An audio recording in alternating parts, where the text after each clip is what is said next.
Buenos días, aquí Augusto Townsend, curador principal de Comité, con las noticias de hoy jueves 5 de junio del 2025.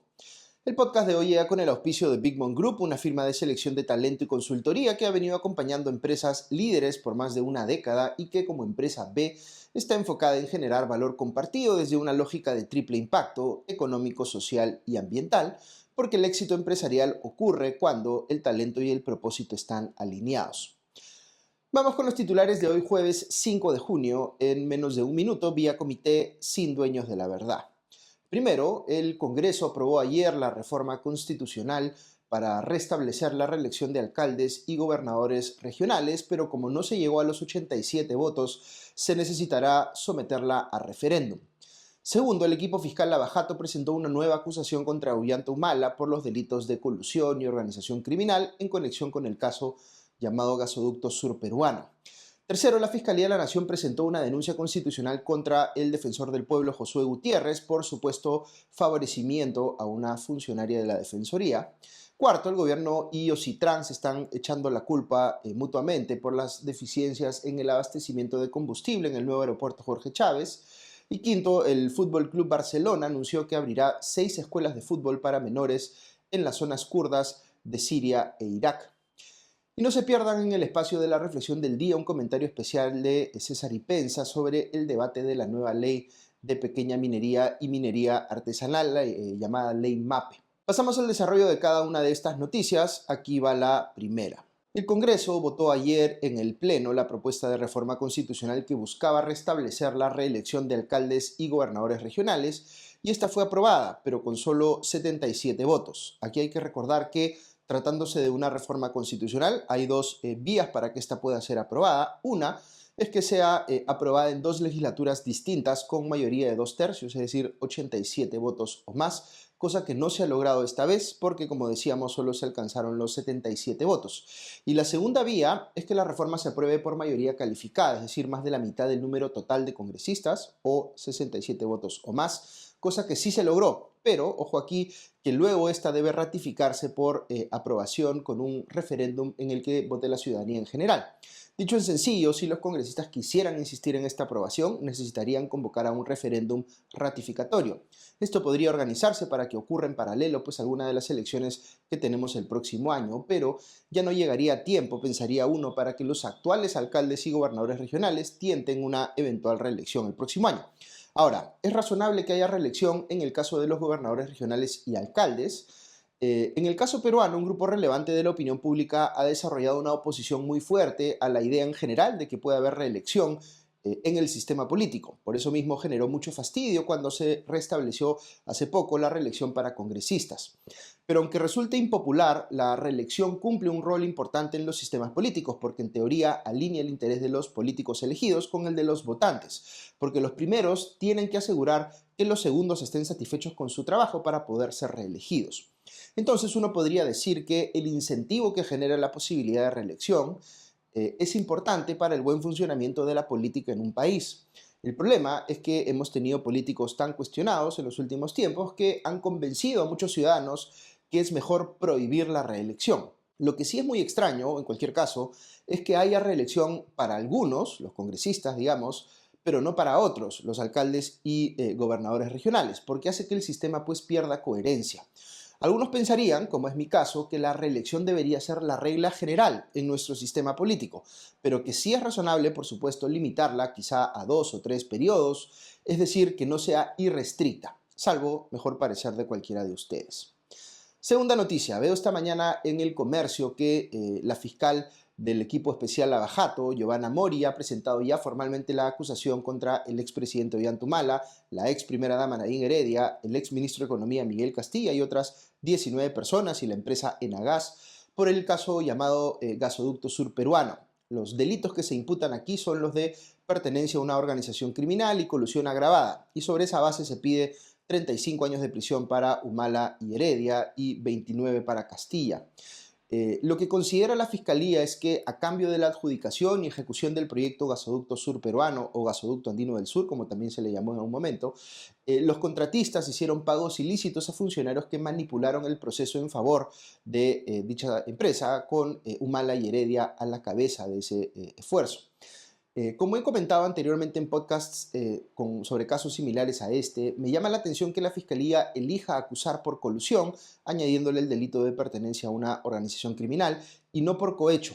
Digamos que lo que se aduce que pasó en estos casos es que hubo una empresa que pagó una coima para verse favorecida en la adjudicación de un proyecto. En algunos casos la Fiscalía piensa que esa coima pudo haberse camuflado como financiamiento electoral, lo cual yo creo que es una hipótesis atendible.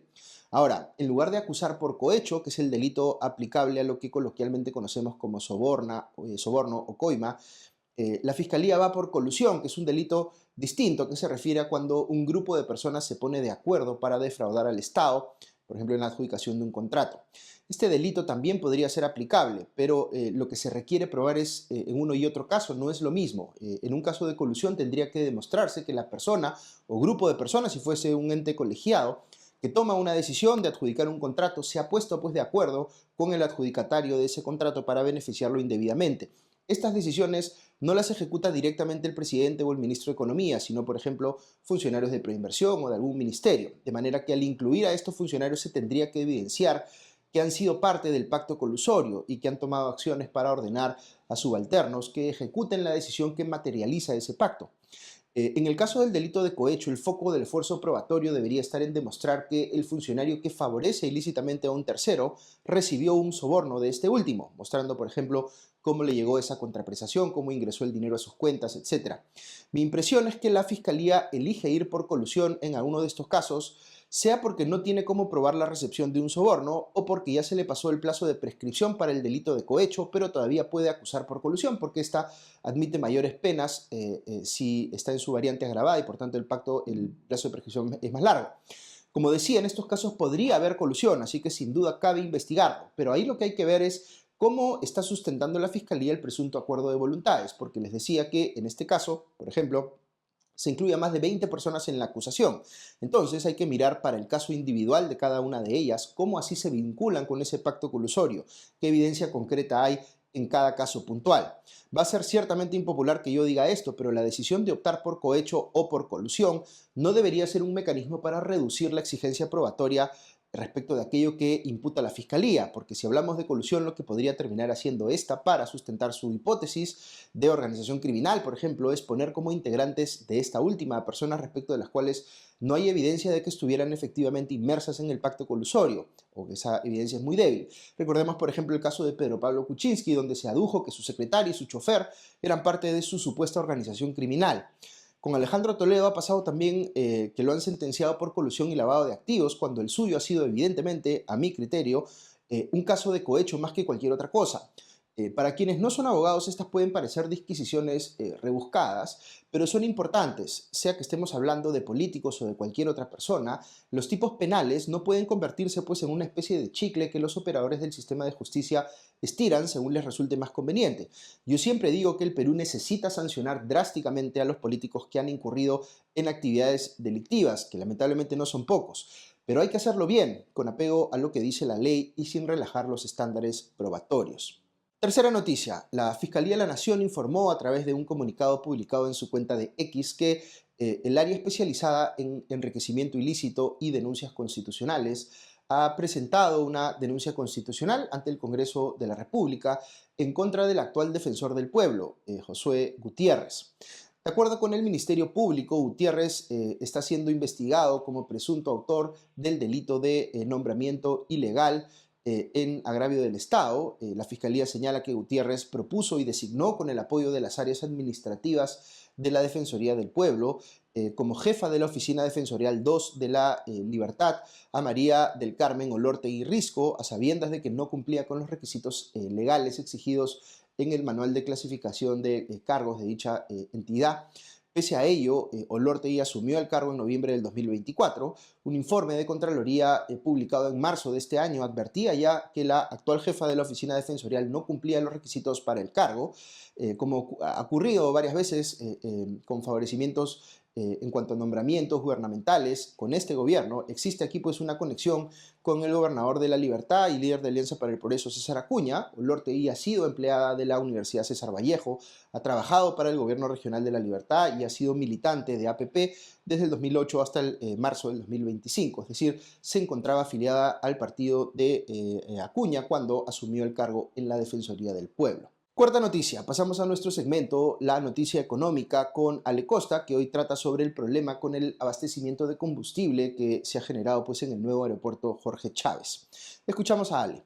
Muy buenos días y bienvenidos a la Noticia Económica con Ale Costa. Hoy vamos a volver a hablar sobre el nuevo Aeropuerto Internacional Jorge Chávez y sobre cómo el gobierno y el organismo regulador de las inversiones en el sector transporte, o CITRAN, se están echando la culpa el uno al otro por las deficiencias en el abastecimiento de combustible que se han hecho evidentes en los primeros días de operación de la nueva infraestructura y que causaron la cancelación de 2 decenas de vuelos. El ministro de Economía y Finanzas, Raúl Pérez Reyes, afirmó el martes que cuando ocupaba la cartera de Transportes y Comunicaciones, solicitó a OCITRAN que hiciera una evaluación de las instalaciones del nuevo terminal y que este organismo reportó que la infraestructura estaba avanzada en un 99,9%. Dijo que se debe verificar cómo se hizo su evaluación, dado que se ha hecho evidente que existe un problema de equipamiento para abastecer de combustible a los aviones. En respuesta, Verónica Zambrano, presidenta de OCITRAN, dijo en una entrevista con RPP que las declaraciones del ministro Pérez Reyes no tienen ningún sustento, pues la entidad que preside, y aquí la cito textualmente, no hacemos la revisión a pedido del MTC, sino porque es nuestra función. El tema del 99% que nosotros hemos indicado era infraestructura y equipamiento, que es lo que hemos supervisado. Infraestructura y equipamiento no es el tema que ha surgido en esta ocasión. Zambrano explicó que los problemas en el abastecimiento de combustible a un importante número de aeronaves se debe a una decisión operativa del LAP, Lima Airport Partners, el concesionario del aeropuerto,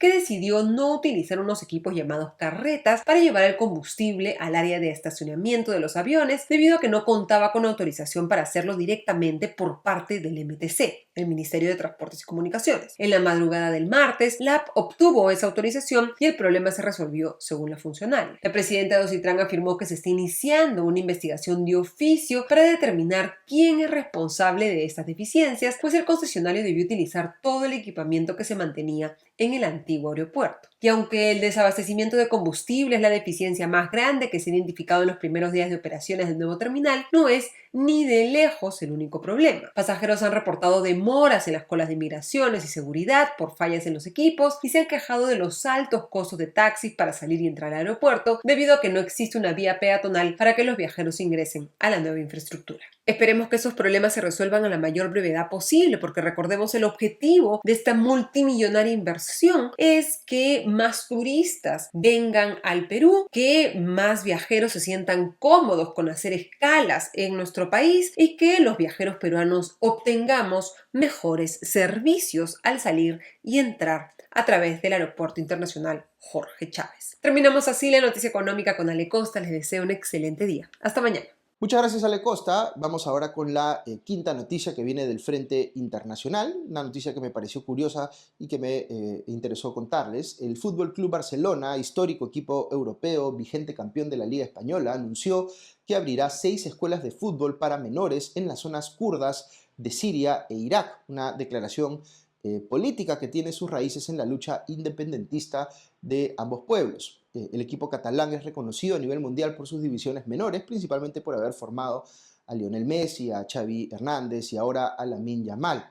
Este éxito le ha llevado a abrir escuelas de fútbol alrededor del mundo, pero el anuncio de estas escuelas en las zonas kurdas de Siria e Irak ha llamado la atención poderosamente. Como ustedes sabrán, el pueblo kurdo ha buscado su independencia durante mucho tiempo sin grandes resultados, aunque ahora tiene control de áreas en Irak y Siria donde se abrirán estas escuelas de fútbol. Hace muchos años, los hinchas del Barcelona mostraron durante un partido un cartel que decía Kurdistán no es Irak, Cataluña no es España. El ex parlamentario español Toni Roldán le dijo a G0 Media que los separatistas catalanes ven a lugares como Kurdistán como algo similar a ellos porque tienen su propio lenguaje, su propia historia, su propia cultura, pero no tienen su propio Estado.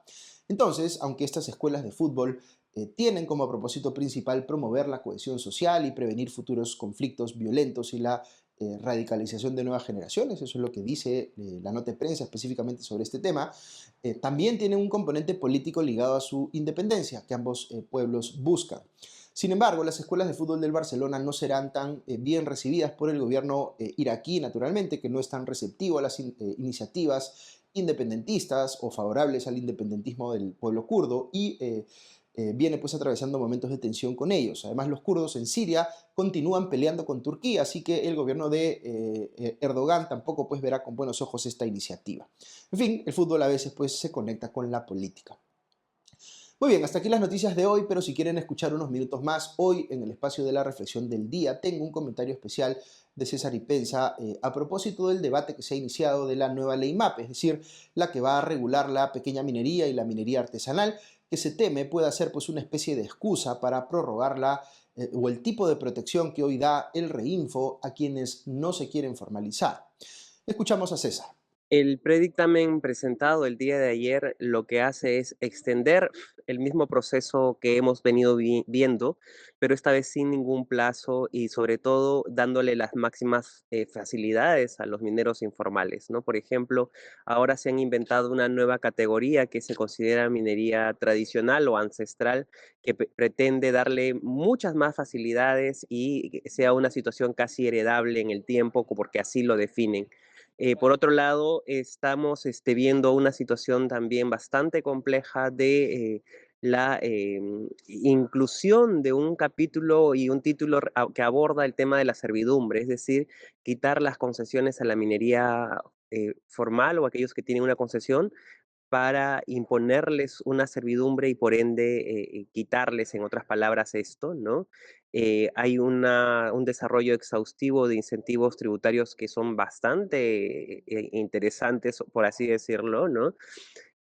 Además de ello, está yendo en contra del marco constitucional, toda vez que el Tribunal Constitucional ya ha prohibido la minería aluvial sobre cuerpos de agua y lo que está haciendo este dictamen o predictamen es desarrollar y permitir todo esto. Básicamente lo que hace este proceso es crear un registro de minería para la pequeña, la artesanal y la tradicional, como así se llama, que pretende simplemente cumplir las mismas exigencias y simplemente extenderlas en el tiempo, ¿no? Se ha cambiado el nombre de Reinfo para llamarlo esta Remarnap, pero que en la práctica sigue extendiendo la misma situación con mayores facilidades todavía, es decir, vamos a tener minería informal o ilegal disfrazada de informal en la perpetuidad. Por otro lado, también es bastante preocupante que se empiecen a otorgar derechos sobre tierras de pueblos indígenas sin consultarles y además de eso pretenden que en un plazo determinado, menor a un año o casi un año, los pueblos indígenas soliciten concesiones sobre sus tierras y no dejaría libre para que cualquier otro minero pueda solicitarlos y poder ejercer una actividad sobre sus tierras, lo que es bastante discutible y cuestionable.